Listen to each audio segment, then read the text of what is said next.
श्री रामचंद्र कृपालु भजु मन हरण भव भय दारुणं श्री रामचंद्र कृपालु भजु मन हरण भव भय दारुणं नव कंज लोचन कंज मुख कर कंज पद कंजारुणं श्री रामचंद्र कृपालु भजु मन।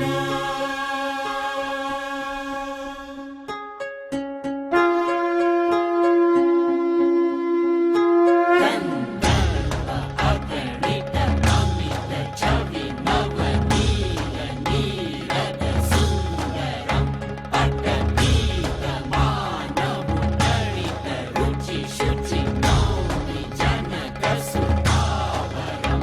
कंदर्प अगणित अमित छवि नवनील नीरद सुंदरम पटपीत मानव तड़ित रुचि शुचि नौमि जनक सुतावरम श्री रामचंद्र कृपालु भजु मन।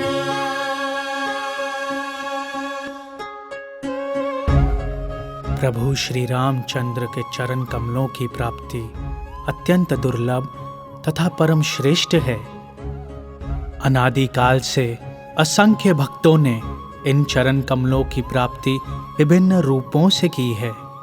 इन चरण कमलों को प्राप्त करना सहज नहीं था और कईयों के लिए तो यह मार्ग अत्यंत विषम, असुगम तथा दुर्बोध था। आज हम ऐसे ही एक राजा, तपस्वी, ऋषि तथा भक्त के जीवन चरित्र की महिमा का गौरव प्रकाशित करेंगे। रामचंद्र कृपालु भजु मन।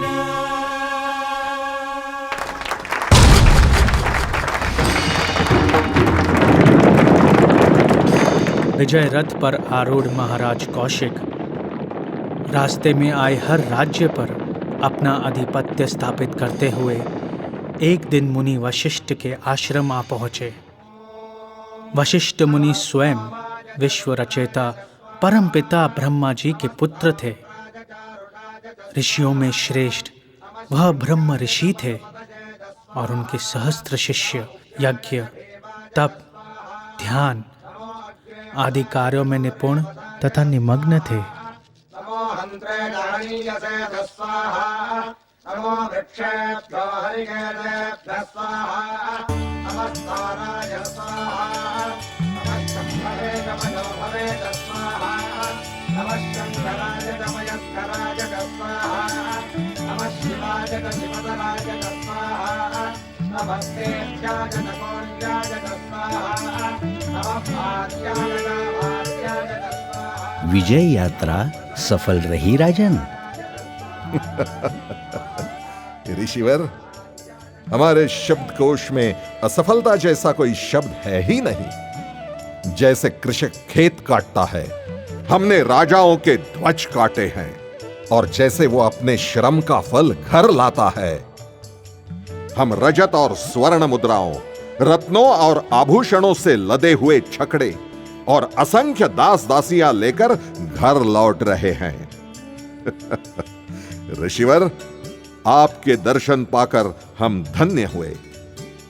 अब हम आपकी आज्ञा चाहते हैं। राजन, यह तो भोजन का समय है। आप हमारा अतिथि सत्कार स्वीकार कीजिए। किसी नरेश को आमंत्रित करना इतना सुलभ नहीं है माता श्री। अवश्य सुलभ नहीं है राजन, किंतु हम उसे सुलभ कर लेंगे। ऋषिवर, आप में इतना सामर्थ्य अवश्य हो सकता है, किंतु हमारे साथ एक विजयी सेना भी है। भगवान की हम पर अपार कृपा है राजन। आपके सभी साथी हमारे आदरणीय अतिथि हैं। अरुंधति, भोजन का प्रबंध करो।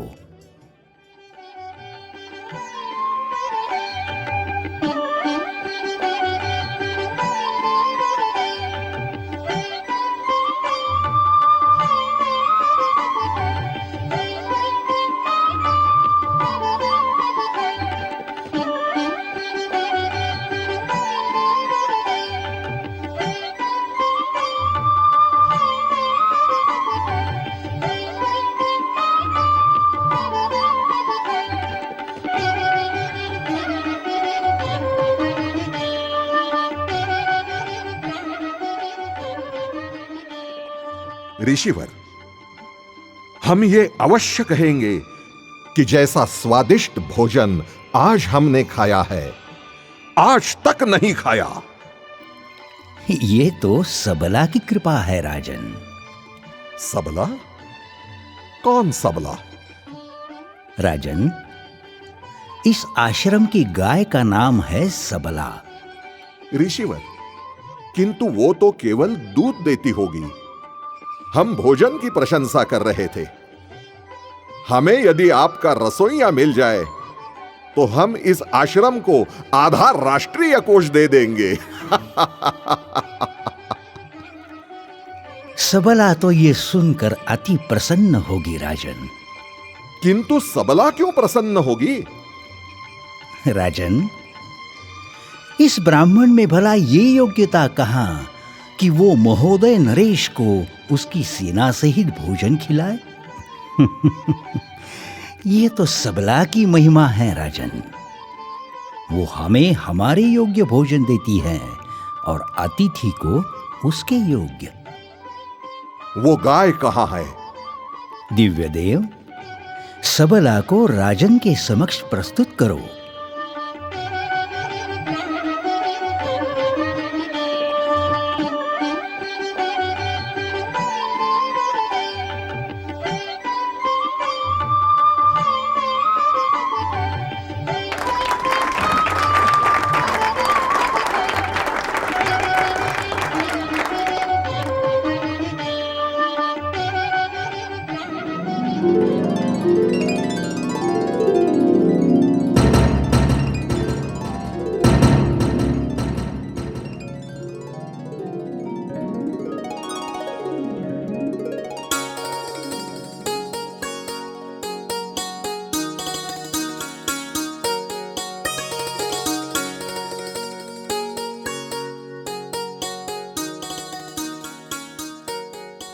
राजन, यही है हमारी दिव्य गाय सबला, जिसे स्वयं ब्रह्मा जी ने हमें भेंट स्वरूप प्रदान की है।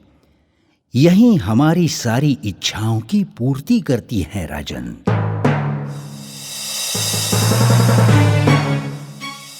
ऐसी अद्भुत और दिव्य गाय हमने पहले कभी नहीं देखी। ये तो साक्षात कल्प वृक्ष है। इस संसार की सारी वस्तुओं का स्वामी होने के बावजूद मैं इस गाय के बिना स्वयं को अधूरा महसूस कर रहा हूं। हे मुनिवर, आपके इस गाय ने हमारा मन मोह लिया है। यह हमारी इच्छा है कि आप हमें यह गाय सौंप दे। नहीं राजन, ये गाय मैं आपको नहीं सौंप सकता। ये गाय ब्रह्मा जी की धरोहर है। संपूर्ण आश्रम इसी गाय पर निर्भर है। ये केवल गाय नहीं, हमारी माता है, माता। और इसकी रक्षा करना हमारा परम कर्तव्य है। अतः हे राजन, आपका ये आग्रह उचित नहीं। और आपका ये हस्तक्षेप भी उचित नहीं है ऋषिवर, क्योंकि ये हमारा अधिकार क्षेत्र है। आप तो भगवान के प्रतिनिधि हैं राजन, और भगवान के प्रतिनिधि को अहंकार शोभा नहीं देता। अहंकार तो राजा का अलंकरण है ऋषि। आप महोदय के नागरिक हो और इस नाते हम आपको आदेश देते हैं कि सबला गाय हमें भेंट करो। नहीं राजन, ये असंभव है। मेरी सहन शक्ति की परीक्षा ना लो ऋषिवर। मैं जानता हूं राजन कि आप में सहन शक्ति है ही नहीं, तो फिर कोई उसकी परीक्षा क्यों लेगा? सबला देते हो कि नहीं? यदि सबला नहीं मिली तो हम इस आश्रम को जलाकर भस्म कर देंगे। और यदि इस आश्रम को जलाकर भस्म कर देने के पश्चात भी सबला आपको नहीं मिली, तब क्या करेंगे राजन? सबला मिलेगी कैसे नहीं? वो तुम्हारी संपत्ति नहीं, राष्ट्र की संपत्ति है। और तुम उसके स्वामी नहीं, सेवक हो, केवल सेवक। अवश्य मैं उसका स्वामी नहीं, सेवक हूं। अवश्य ये मेरी नहीं, सारे राष्ट्र की है। यही तो कारण है मैं सबला आपको सौंप नहीं सकता। आप राष्ट्र नहीं हैं, आप तो केवल एक लोभी और स्वकेंद्रित व्यक्ति हैं। आप राष्ट्र सेवी नहीं, स्वार्थ सेवी हैं। हम तुमसे अपने चरित्र पर भाषण सुनने नहीं आए हैं ब्रह्मर्षि। मैं भाषण नहीं दे रहा हूं राजन। मैं तो एक नागरिक होने के नाते केवल आपको राजा के कर्तव्य याद दिला रहा हूं। ये तो इस क्षेत्र का दुर्भाग्य है कि इसे एक ऐसा राजा मिला जो स्वयं अपने अहंकार को ये आदेश नहीं दे सकता कि वो हृदय सीमा के बाहर निकल जाए। ब्रह्मर्षि, हम वाद विवाद करने नहीं आए हैं। सीधे प्रश्न का सीधा उत्तर दो। तुम सबला देते हो या हम स्वयं उसे उठाकर ले जाएं? यदि आपके लिए संभव है तो ले जाइए। हमारे लिए कुछ भी असंभव नहीं है ऋषि। तुम्हारे आंखों के सामने हम इस सबला को लेकर जाएंगे।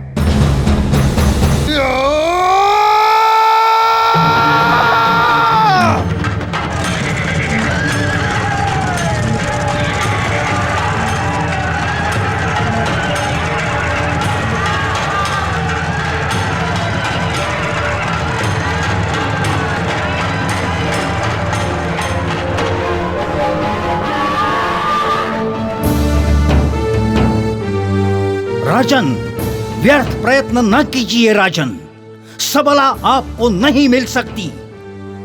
कारण यदि सबला जैसी गाय आप जैसे अभिमानी, स्वार्थी और आत्म केंद्रित राजा को मिल जाएगी तो वो इसे लोक सेवा का साधन नहीं बनाएगा। पहले अपने अहम को हटाइए, उसे सभ्य बनाइए और तब आइए। ऐसी गाय बाहुबल से नहीं मिल सकती, केवल तपस्या से मिल सकती है। तो फिर ठीक है ऋषि, हम भी तपस्या करेंगे। राजन, तपोवन जाना हो तो अहंकार को छोड़ जाइए। अहंकार की पथरीली भूमि से तपस्या का अंकुर नहीं फूट सकता राजन। ऋषि, हम तुम्हें तपस्या करके दिखलाएंगे, उसका फल भी लेकर दिखलाएंगे और सबला को लेकर जाएंगे।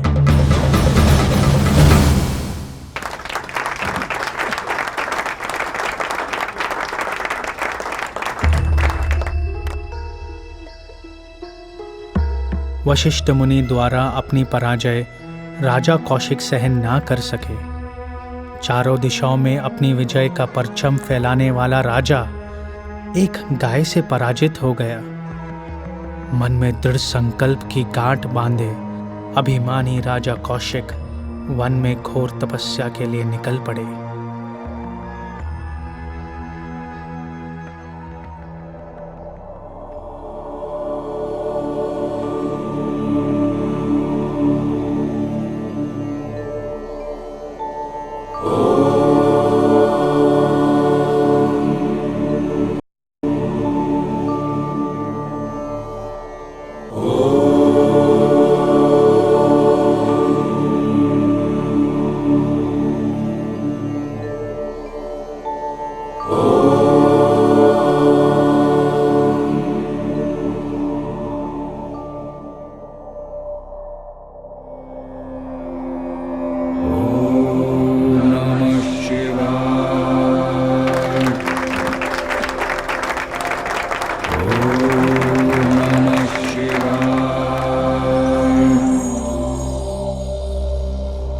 पुत्र कौशिक, नमो महादेवाय नमः। नमो महादेवाय नमः। नमो महादेवाय नमः। पुत्र कौशिक, तुम्हें क्या चाहिए पुत्र? मांगो। हे नीलकंठ, हे महादेव, मैं आपसे शक्ति मांगता हूं। तुम्हारे लिए शक्ति की परिभाषा क्या है पुत्र? हे पूज्यवर, शस्त्रों से अधिक शक्ति और कहां? मुझे वो सारे अस्त्र और शस्त्र प्रदान कीजिए जो देवताओं, गंधर्वों, यक्षों, सिद्ध प्राणियों आदि के पास है। मैं तो यह सोच रहा था कि तुम अपने अहंकार और क्रोध पर विजय का वरदान मांगोगे। यदि आप मेरी तपस्या से मुझ पर प्रसन्न है तो मुझे वो सब दे दीजिए जो मैंने आपसे मांगा है। तथास्तु।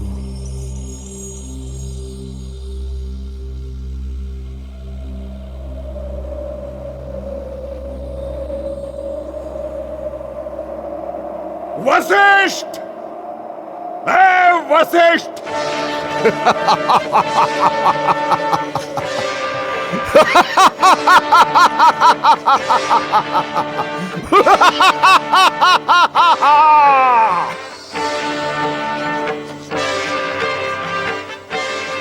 हे वशिष्ठ, बाहर आओ और अपने राजर्षि कौशिक को प्रणाम कर ब्राह्मण, और सबला भेंट कर।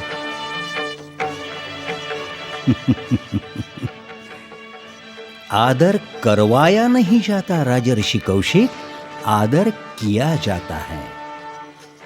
जिस दिन अपने आप को आदर के योग्य सिद्ध कर देंगे, उस दिन ये वशिष्ठ ही क्यों, जल, वायु, अग्नि, आकाश, पृथ्वी सभी आपका आदर करने लगेंगे। अब आप राजा नहीं, राजर्षि हैं। अब आप अहंकार की शैली छोड़ जाइए। ज्ञान का वस्त्र नम्रता है। हम तुमसे नैतिकता की शिक्षा लेने नहीं आए हैं वशिष्ठ। ये न भूलो वशिष्ठ कि अब हम वो कौशिक नहीं जो तुमसे हार कर लौटे थे। अब हम वो कौशिक है जिसने स्वयं शिवजी को अपने सामने प्रकट होने पर विवश कर दिया है। हम शिवजी से सारे दिव्यास्त्र लेकर लौट रहे हैं। सारे दिव्यास्त्र ब्राह्मण, सारे दिव्यास्त्र। किंतु आपको मांगना ना आया राजन। और जब आशुतोष स्वयं प्रकट हुए तब आप केवल दिव्यास्त्र मांगकर संतुष्ट हो गए। राजन, दिव्यास्त्रों के साथ साथ नम्रता का कवच भी मांग लिया होता। समय नष्ट न करो वशिष्ठ। हम कह चुके हैं कि यहां हम तुम्हारा सदुपदेश सुनने नहीं आए हैं, सबला लेने आए हैं। सबला। हमारी सहन शक्ति की परीक्षा न ले ऋषि। यदि जीवन से प्रेम है तो सौंप दे सबला हमें। जीवन तो मेरा है ही नहीं, तो मैं उससे प्रेम क्यों करूं? ये जीवन तो मेरे पास ईश्वर की धरोहर है। न मैं इसे किसी को देने का अधिकारी हूं और न कोई इसे मुझसे छीन लेने का। और जब प्रेम करने के लिए मेरे पास स्वयं भगवान है, तो मैं जीवन से प्रेम करके प्रेम का अपमान क्यों करूं? हम सबला मांग रहे हैं ऋषि, सबला। और हम सबला दे नहीं सकते। तो फिर युद्ध करो, युद्ध करो। सावधान।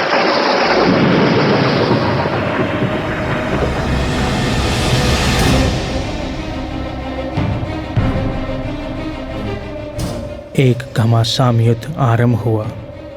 राजऋषि कौशिक के सारे दिव्यास्त्र वशिष्ठ मुनि के ब्रह्म तेज के समक्ष क्षीण हो गए।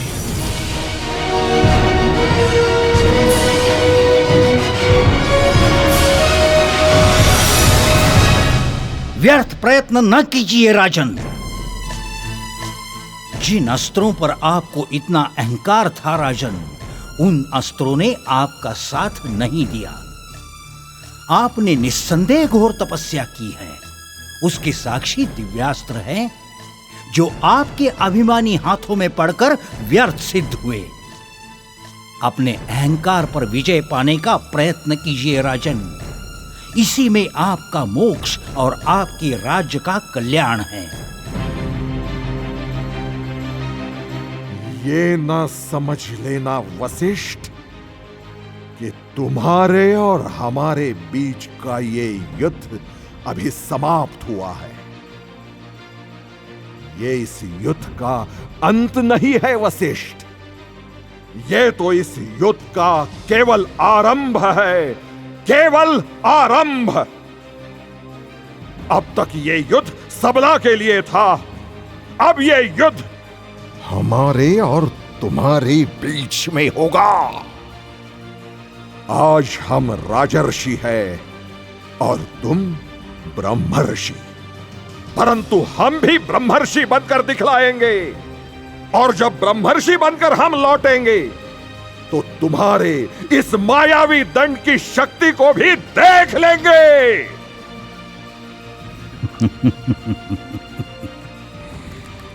ब्रह्मर्षि होने के मार्ग का पहला चिन्ह ही नम्रता है राजन।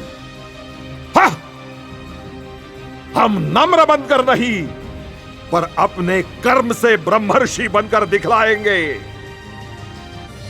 ये युद्ध केवल तुम्हारे और हमारे बीच में होगा वशिष्ठ, और ये युद्ध हम जीत कर ही रहेंगे। तुम्हारे ब्रह्मर्षि होने का घमंड हम चूर चूर कर देंगे, चूर चूर कर देंगे वशिष्ठ, चूर चूर कर देंगे।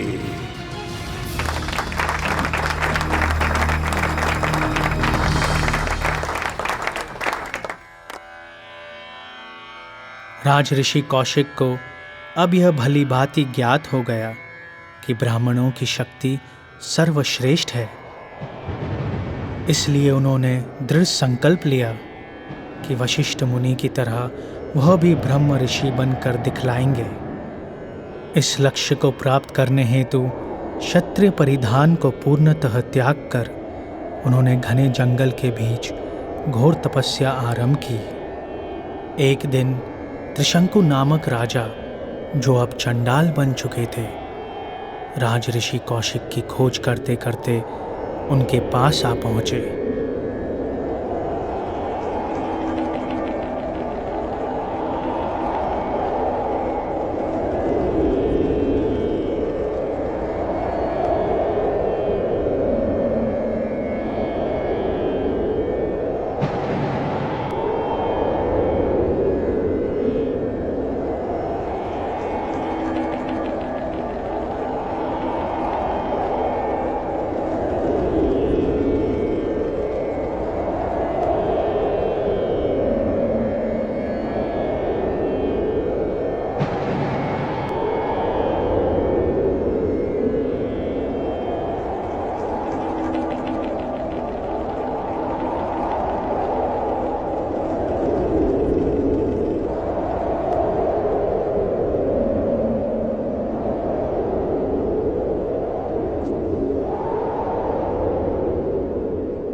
ऋषिवर, हे ऋषिवर, ऋषिवर मेरी रक्षा करे, मुझे शरण दो। हे क्रोधेय, मेरी रक्षा करो।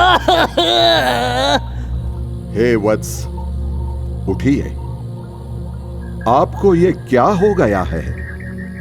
हे ऋषिवर, पहले मुझे आश्रय का वचन दीजिए, सहायता और मार्गदर्शन का वचन दीजिए। कोई ऋषि सहायता की मांग को अस्वीकार नहीं करता।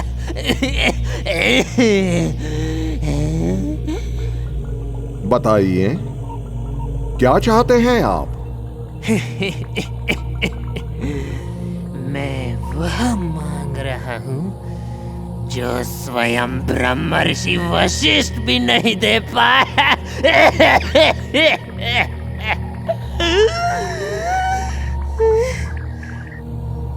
वशिष्ठ ने अस्वीकार कर दिया। अब तो ये कौशिक इसे अस्वीकार कर ही नहीं सकता। सूर्य और चंद्र के मार्ग बदल सकते हैं, किंतु कौशिक के वचन का मार्ग नहीं बदल सकता। मैं ये जाने बिना आपकी वो मनोकामना पूरी करने का वचन देता हूं जिसे आपके कुलगुरु ब्रह्मर्षि वशिष्ठ ने अस्वीकार कर दिया है। मुनिवर, मेरी इच्छा यही है कि पंच महाभूतों से बना यह शरीर साथ लेकर मुझे स्वर्ग लोक में प्रवेश मिले।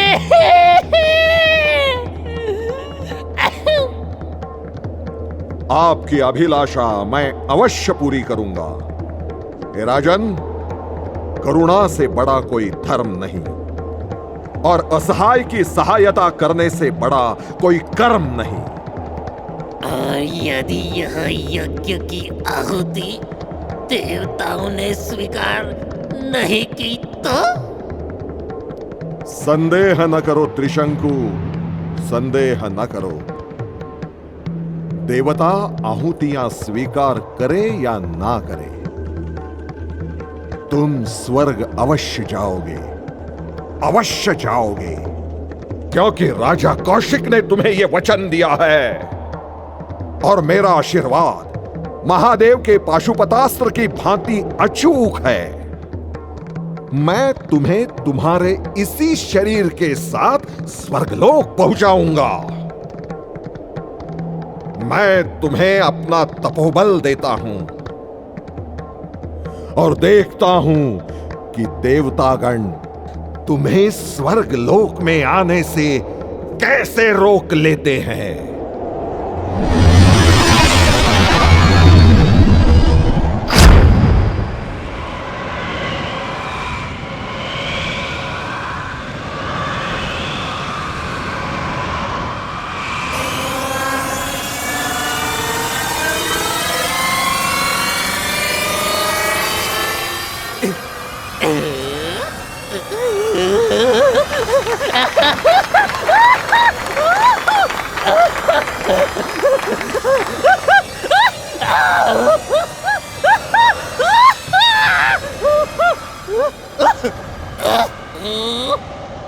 मानव, यह मानव स्वर्ग में कैसे प्रवेश कर रहा है?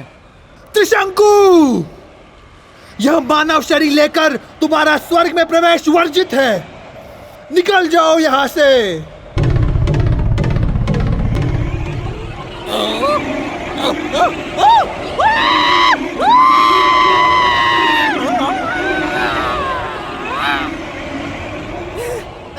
ऋषिवर, ये मेरे साथ क्या हो रहा है? नहीं जाना है, मुझे स्वर्ग नहीं जाना है। चिंता न करो त्रिशंकु, यदि इंद्र ने तुम्हें अपने स्वर्ग से ढकेल दिया है तो मैं उसका यह घमंड भी चूर चूर कर दूंगा और तुम्हारे लिए नए स्वर्ग का निर्माण करूंगा। ये कौशिक एक नवीन स्वर्ग की सृष्टि करेगा और वो त्रिशंकु का स्वर्ग कहलाएगा।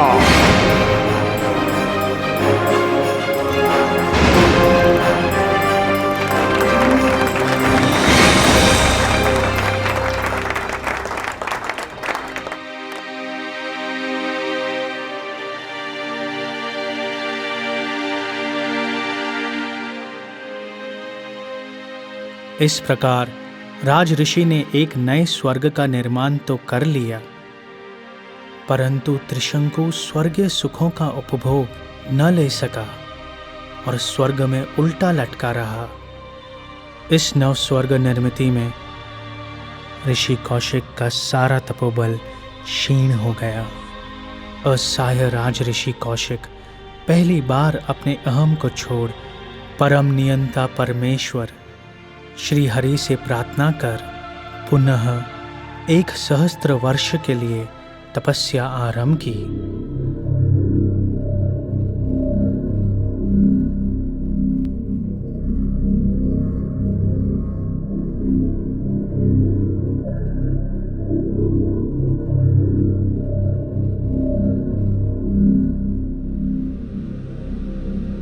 हे देवेंद्र, ऋषि कौशिक के तपोबल का ज्वर अब स्वर्ग तक पहुंचने लगा है। अगर जल्द ही इसका कोई उपाय नहीं किया तो परिस्थिति विकट हो जाएगी।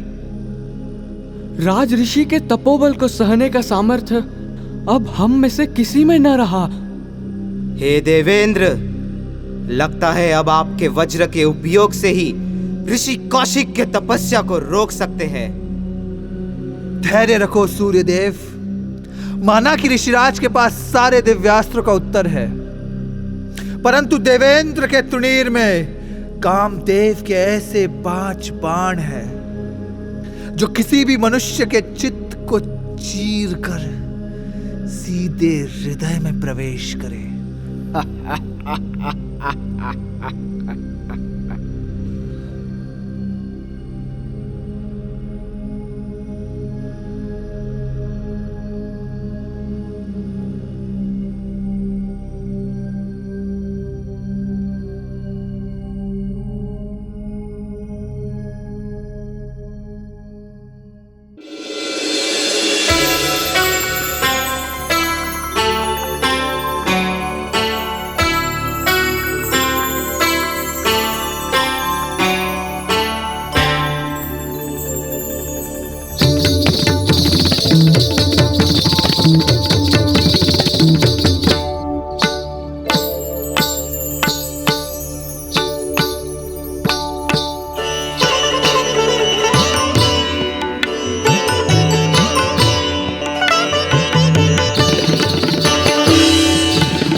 इंद्रदेव के बिछाए गए मेनका रूपी जाल में ऋषि कौशिक पूर्णतः फंस गए। 10 वर्ष बीत गए। उनका सारा तपोबल क्षीण हो गया और वह पश्चाताप की त्वावा अग्नि में जल उठे।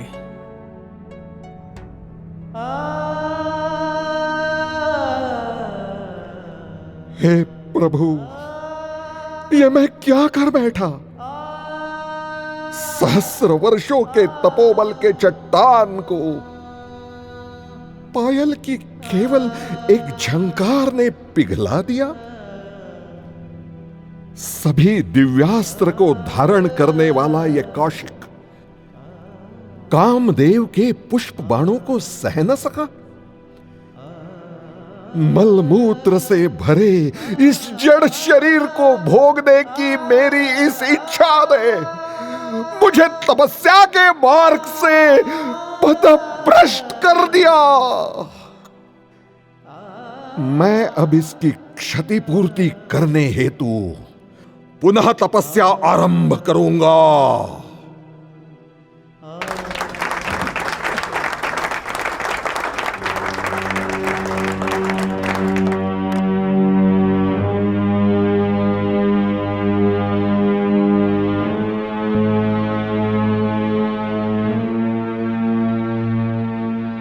हे देवेंद्र, राजा कौशिक के दृढ़ निश्चय का तो कोई मापदंड ही नहीं। उन्होंने पुनः घोर तपस्या आरंभ कर दी है। मेनका के जादू ने राज ऋषि कौशिक को कुछ समय के लिए सम्मोहित तो कर दिया, परंतु उसका प्रभाव दीर्घ काल तक न रहा। दीर्घ काल तक न सही, परंतु उसकी तपस्या तो भंग हुई। अब इंद्र ऐसा जाल बिछाएगा कि राजा कौशिक पुनः उलझकर अपना सारा तपोबल खो बैठेगा।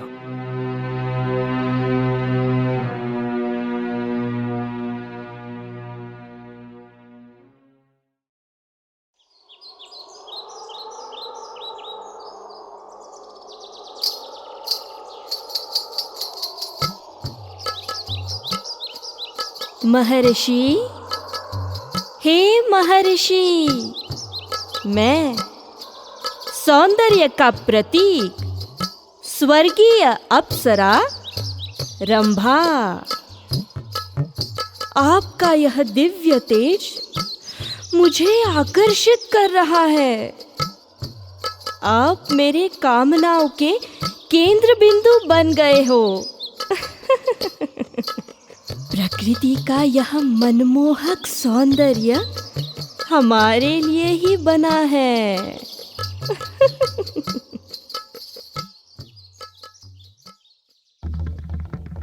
हे मूर्ख स्त्री, कामुकता की तली है तू, परंतु हम भी तपस्या की पर्वत श्रृंखला की एक चट्टान है, और तूने इस चट्टान को पिघलाने की चेष्टा की है। मैं तुम्हारे कपटी इरादों को भली भांति जान गया हूं, इसलिए तेरा दंड है कि तू अभी अपने सौंदर्य समेत पत्थर बन जा।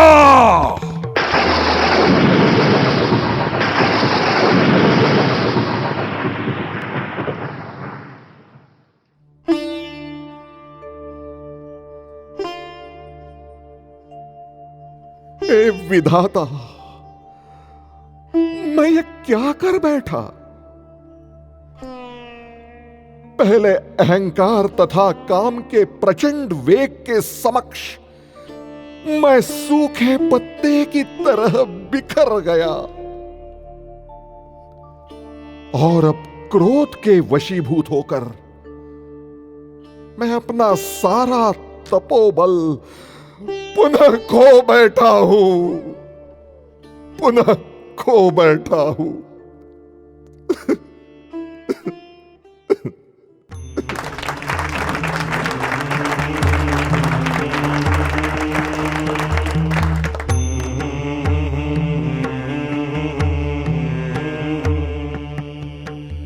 एक सहस्त्र वर्ष बीत गया। कौशिक राजा के तपोबल की तीव्रता ने तपस्या यह शब्द की परिभाषा ही बदल दी।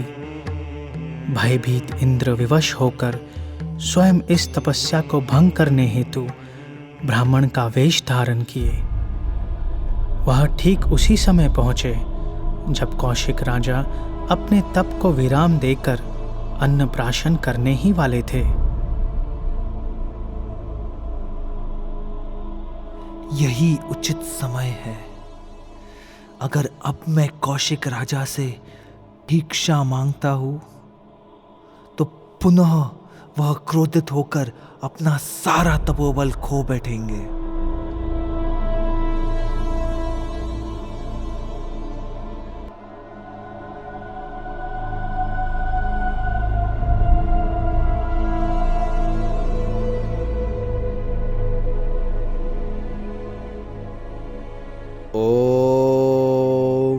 भवति भिक्षां देहि। ओम भवति भिक्षां देहि।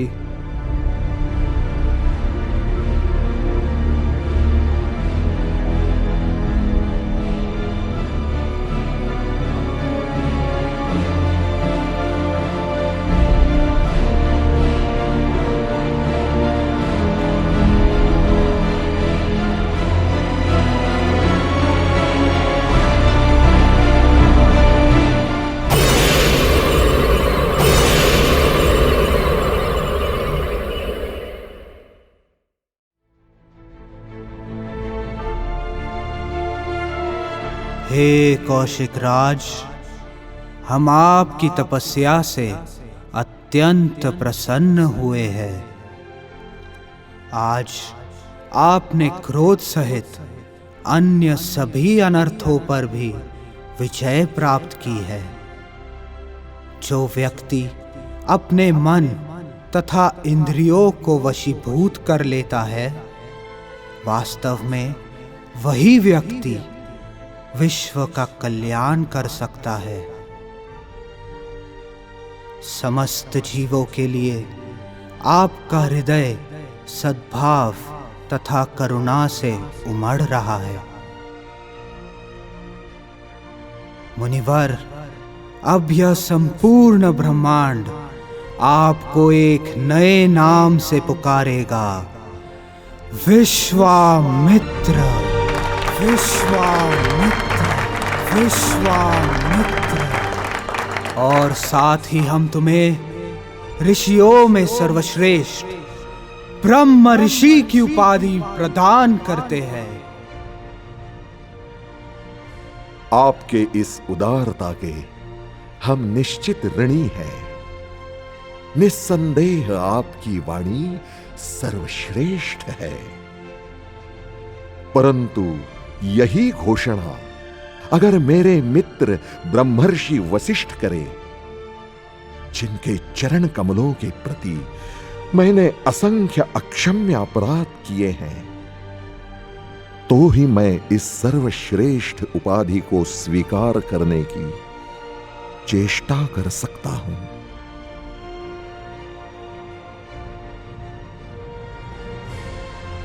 हे विश्वामित्र, मैं अपने आप को परम भाग्यशाली मानता हूं कि आपके इस सिंहासन से व्यासासन तक के सफर का मैं साक्षी रहा। हे ब्रह्मर्षि विश्वामित्र, आप धन्य हो, आप धन्य हो।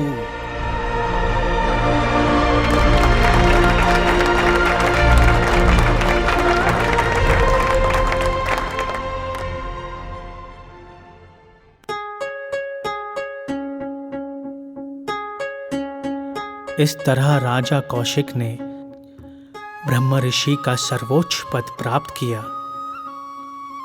और अब उनके तप की धारा प्रभु श्री रामचंद्र के श्री चरणों के चिंतन स्वरूपी सागर में जा मिली।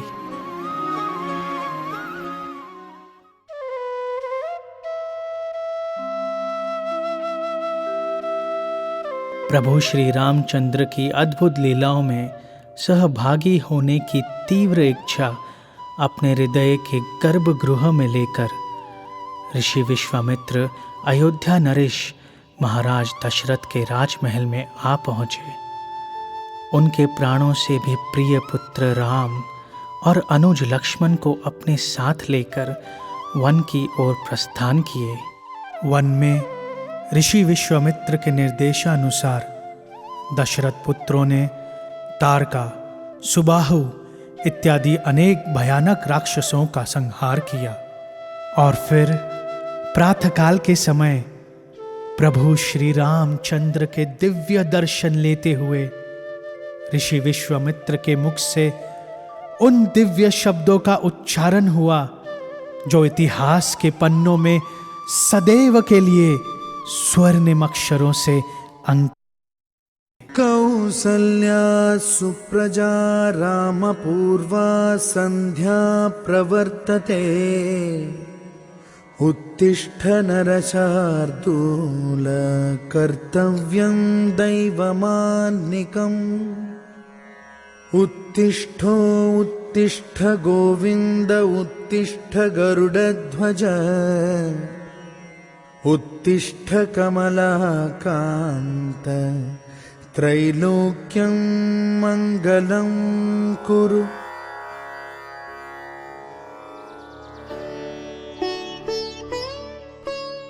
हे रघुनंदन, आपके करकमलों द्वारा इन भयंकर राक्षसों का वध होते हुए देखकर मैं अत्यंत प्रसन्न हूं।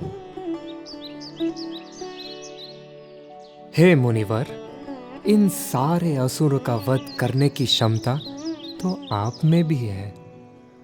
सूर्य अपने आप को छिपाने की कितने भी कोशिश करे, किंतु उसका तेज उसे छिपने नहीं देगा।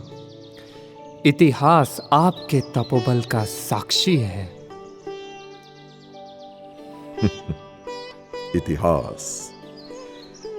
इतिहास तो मेरे अहंकार, काम तथा क्रोध का भी साक्षी है रामचंद्र। नहीं मुनिवर, इतिहास तो केवल आपके दृढ़ निश्चय का ही साक्षी है।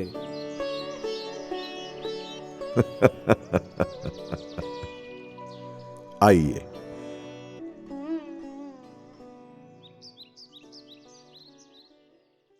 ऋषि विश्वामित्र के संग राम लक्ष्मण अब मिथिला में जनक दरबार की ओर प्रस्थान किए। यहीं शिवजी का अद्भुत धनुष्य था और यहीं जनक महाराज की सुपुत्री सीता का स्वयंवर हो रहा था।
आज हजारों वर्ष बीत गए हैं, अनेक युग बदल गए हैं, परंतु जन्म जन्मांतर से चलते आए हृदय के भीतर अनर्थों का संघर्ष आज भी जारी है।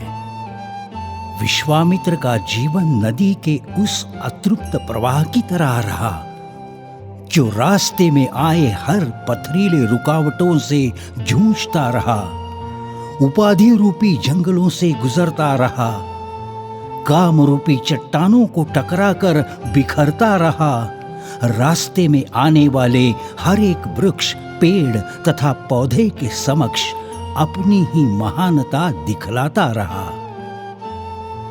विश्वामित्र का जीवन अनुपम, अद्वितीय तथा वंदनीय है। श्री राम सीता विवाह के उपरांत ब्रह्मर्षि विश्वामित्र सप्तऋषि में से एक हुए। इस प्रकार श्री राम रूपी सूर्य का उदय होते ही अज्ञान का अंधकार नष्ट हुआ और विश्वामित्र का अतृप्त प्रवाह भक्ति रूपी महासागर को प्राप्त कर संतुष्ट हुआ, संतुष्ट हुआ, संतुष्ट हुआ।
चंड किरण कुल मंडन राम, श्रीमद् दशरथ नंदन राम, कौशल्या सुख वर्धन राम, विश्वामित्र प्रियधन राम, विश्वामित्र प्रियधन राम, विश्वामित्र प्रियधन।